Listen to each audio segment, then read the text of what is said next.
Hangout. We're getting ready for episode 2 of Westgate Irregulars Fearful Symmetry. But here's the fun fact, guys. This one is pre-recorded, so you will see everybody's lovely face. But for the Hangout portion, it's me and Yang Yang and Rhiannon. So hi, how's it going? It's going pretty good. I got a cat over here, but she carefully placed herself out of frame. And I'm sure if I pull, because she has to sit on her blanket for the fur. I think you see black fur on this white blanket. If I pull her, she will be gone. She's looking at me. Yeah. Like, don't even try it. Okay, Rhiannon, have you ever thought about putting like a GoPro on the collar of your cat and just seeing like what life is like from their perspective for a day? Or, you could just strap one on the top of their head or something too. Well, these ones don't wear collars, so but it would be interesting, but like we don't our cats are indoor only, so like to a certain degree we'd probably see like how much dust is actually under the couch kind of thing. What got lost under there? I mean, if we give them some of their toys, they tend to put them under the washing machine. We could like presumably like watch their footage and then see like where under the washing machine it went. Oh, fun. So what's everybody been up to? How was your weekend? Good. What did I do this weekend? Oh, I like labeling my photo albums for vacations, because I like go and I like learn history things and do research, and then I type up whole things about like the stuff that I saw. Nice. And it always takes me forever. And so I was like, never give up, never surrender. I was doing a lot. That's the one you posted on the Discord, right? Yeah. It is done. Everyone can see it. Please. Yeah, congrats. Awesome. I actually like sunk more into some of the research than I sometimes do, because with it being like in the US, I know the locations to find some information about some of the buildings. If they've been recorded in certain places, they haven't always, but like Grand Teton National Park, people walk around recording things a lot. So I was reading various like write-ups and discovering like different build dates for various things, and I was like, oh man, no good. No good. I mean, to a certain degree it doesn't really matter, because like we're talking about the difference between, okay, this got its second floor before 1907 or somewhere else said 1912, like yeah, right. But like at work I have to be right, and so when other people are not right, I'm like, oh no. Do you ever just get the urge? I was talking to, so my son had their school does a park day. So I went because my son has mobility issues, and I brought his transport chair, and we went down and I hung out because his para's on vacation. But I talked to another teacher who was my older son's teacher, and she has a toddler now, and she was bemoaning the fact that they came to that park, and it's down by the lake, and her daughter had been absolutely not interested in water, and that this was the time she's like, that is all I want. So she, like little 2-year-old, ran into the water, got soaking wet. The mom did not have any sunscreen. She did not have dry clothes. And she was just like, I feel like such a failure. And I was like, you do this all day. Why would you be like tops at it at home? Like, I feel like you use up all that energy. So do you ever just get the urge to be like, I don't care about the dates. I don't have to. Let it all burn. I don't know. What's the I do it all day, I don't take it home with me for your job? Like usually rusty metal.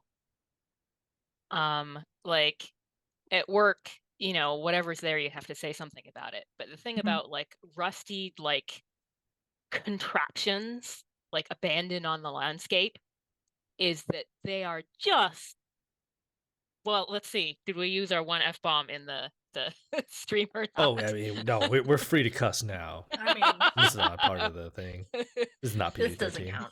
I'm pretty sure I've definitely sworn. Yeah, go for it. That just like rusty metal contraptions that you might find out on survey are just fucking impossible. Because you're like, this is totally a thing. Magnificent F drop. That was worth it. That was a very, very worthy F-bomb. I felt and that it's one. a I felt that one. machinery, farming-y, mining-y thing. And Mhm. people are like, that's a thing. What is it? And I'm like, it's a thing that I cannot tell you. Oh, do people just lose their goddamn minds over it?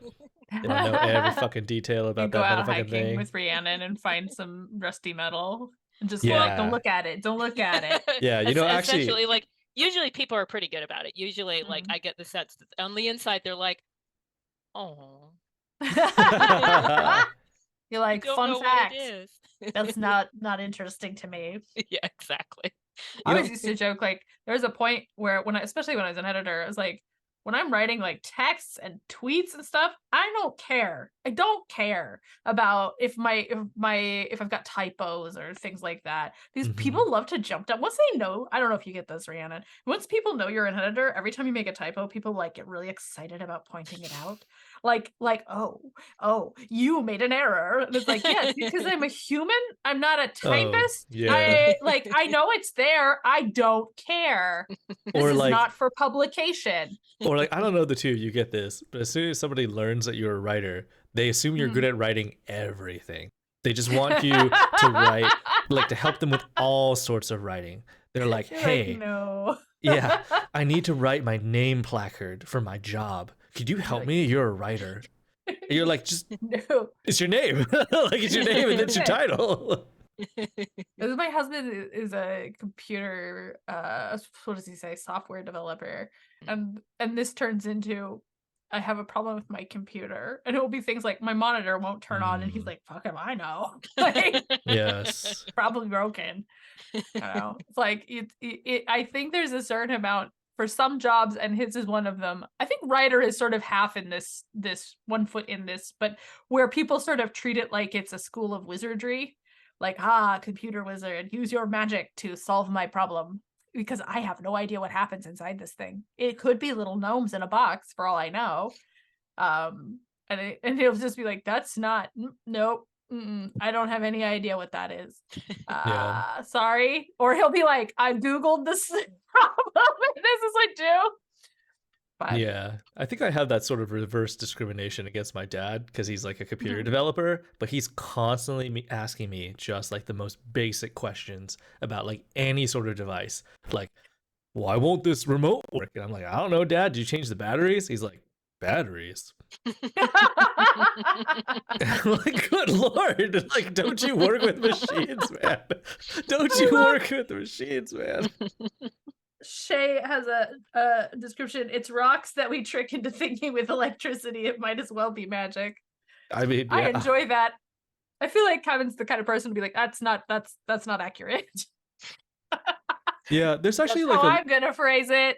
there's a list of things that my friend once showed me that like we know how to basically like in science we know how to make a lot of things like react, and we can observe like consistent phenomena, so then we can then turn it into products and recreate it, etc. But we actually have no clue why it happens. I'm not saying that this is that.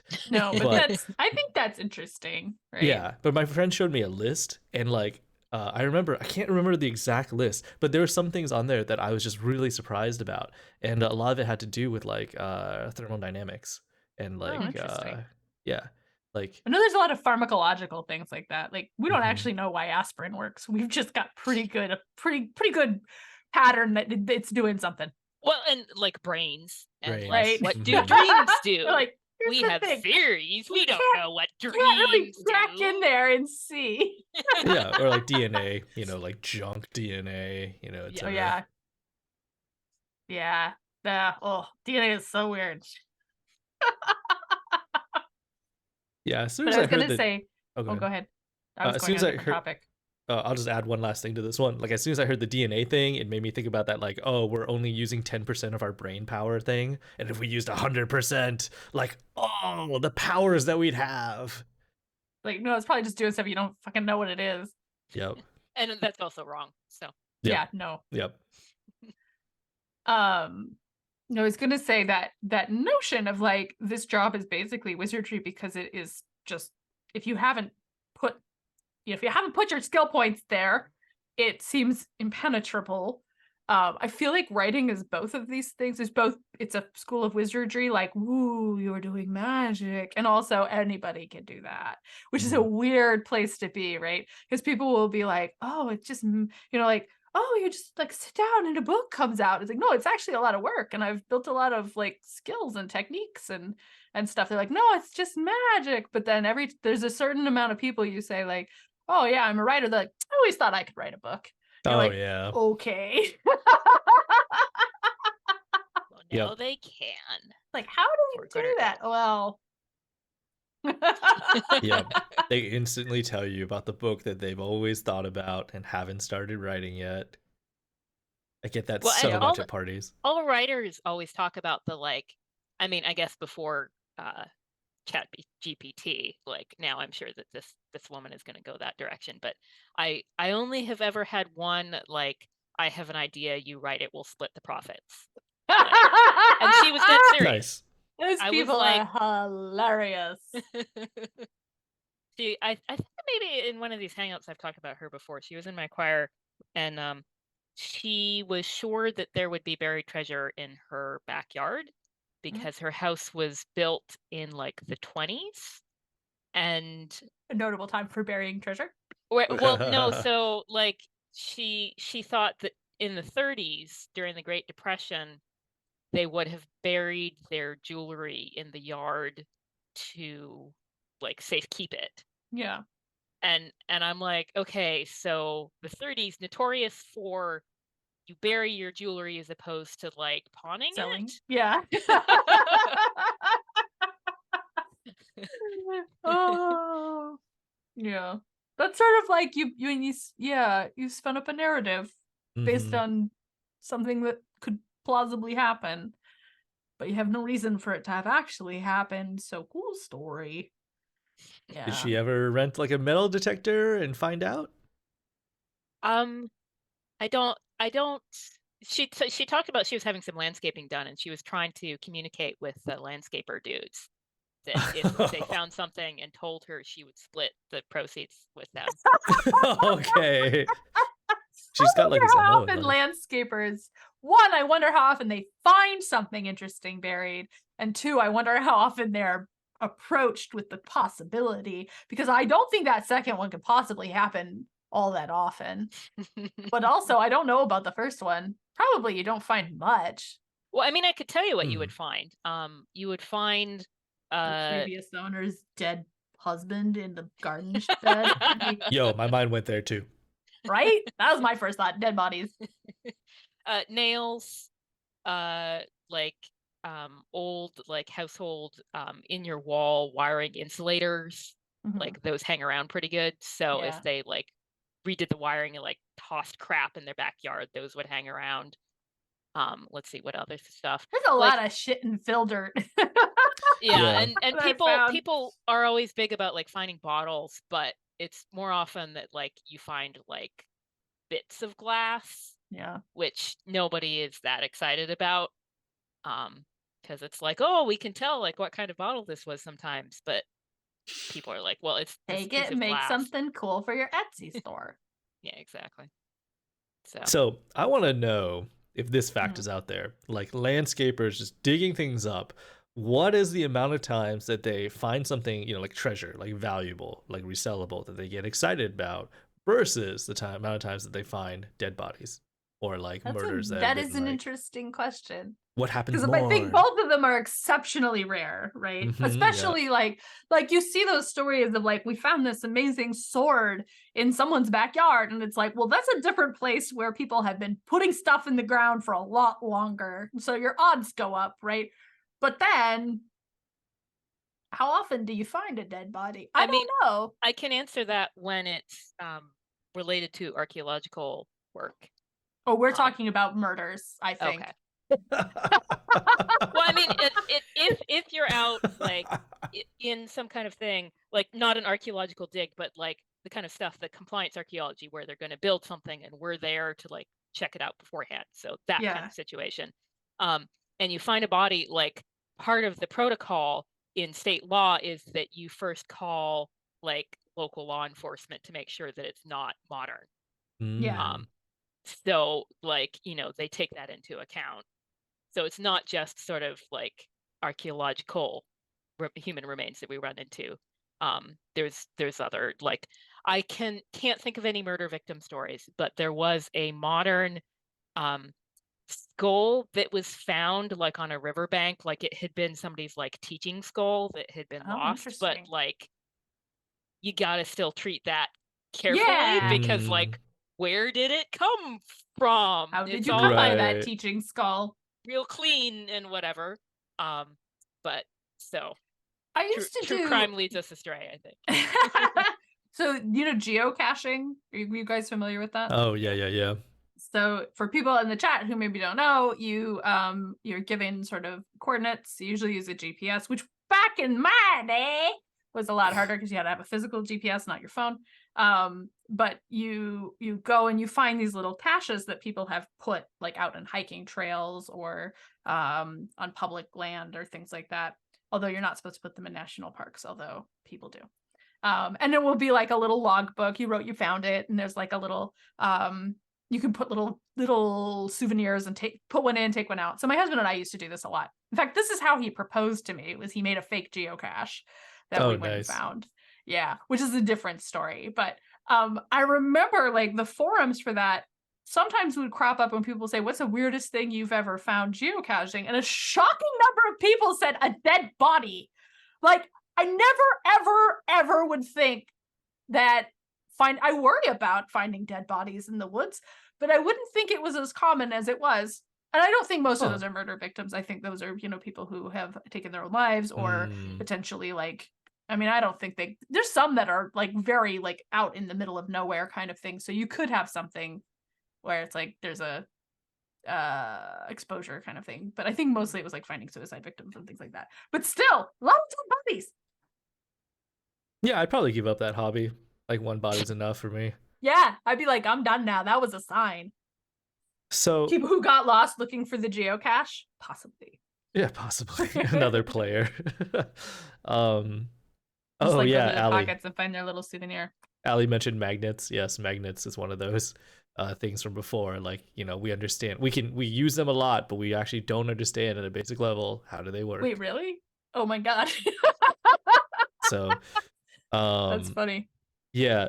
So, back to the current topic though. Like, I had once read, and then Rhiannon, correct me if I'm wrong, but like, people who were excavating Benjamin Franklin's home or one of his like buildings had found like hundreds of skeletons like in the basement.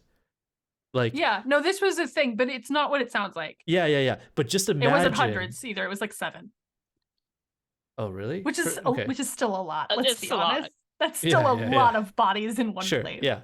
But imagine you were like the first archaeologist or excavator to like discover this. Like, do you think that person was like, holy shit, like Benjamin Franklin was a serial killer and I stumbled upon like one of the biggest secrets in all of history? So, do you want to know what it actually was? Yes. I know what Okay. it is. Yeah. No, I was asking Rhiannon. Oh. Like, No, I want like to know. because if you know what it is, like this is part of the question too. Yeah, Is the it's not person as weird. excavating likely to know? Because it is like you found 7 bodies, Mhm. but that room was being rented or was like part or used in some way by someone who was doing anatomy lessons, like illegal anatomy lessons. Yeah, his So friend. these were probably corpses for that purpose, that were then kind of left down there so that the popo didn't find out that they were, what is that called when the people who I can't remember now, Grave people who robbers? yeah, but there was a name for the particular Oh, okay. kinds of grave robbers that stole. Resurrectionists or something? Resurrectionists, yeah. So that's what it was. It wasn't. Yeah. But if you found 7 bodies, would your first thought be serial killer?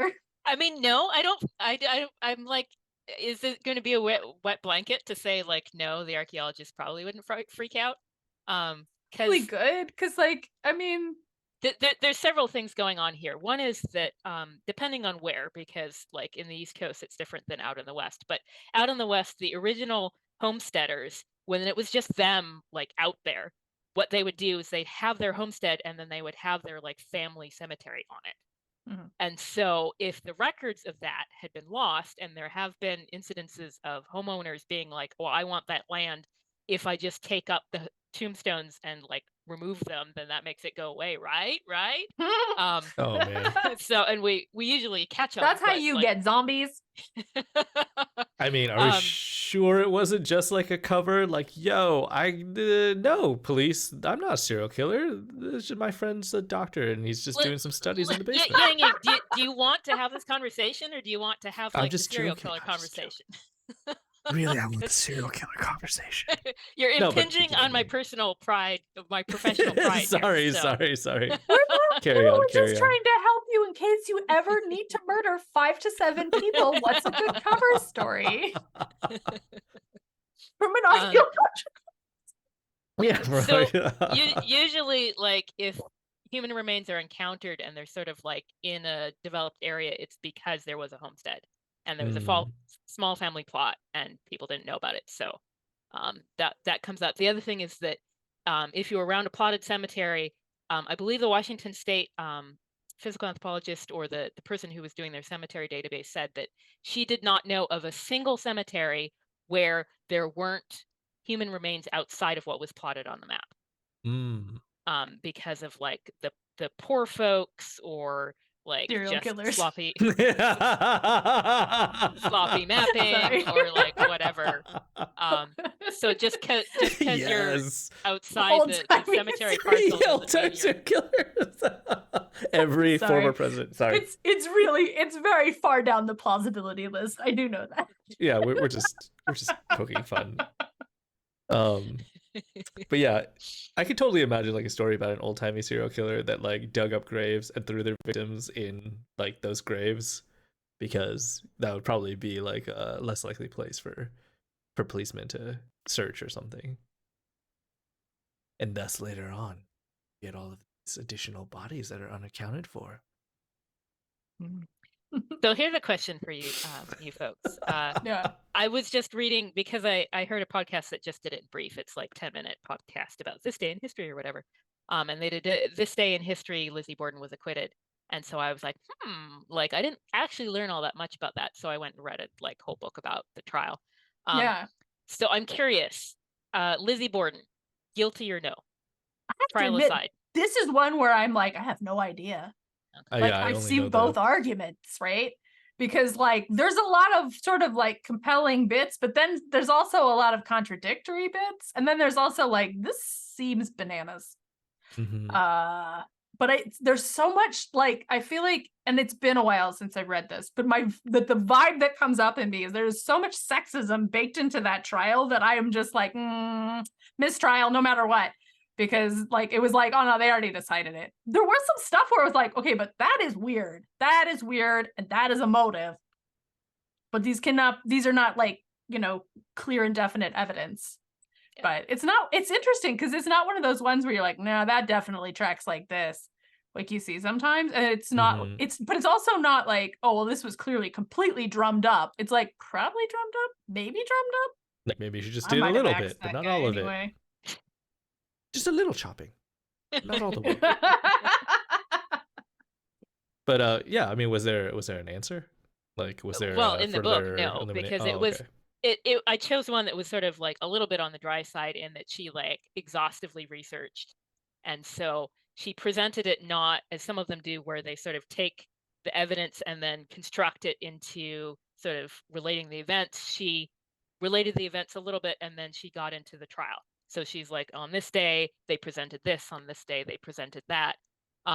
So it definitely did give you a sense of, these are the pieces of information we know, and then you kind of like the jurors are constructing it together. And then she just ended with like, and then she was acquitted.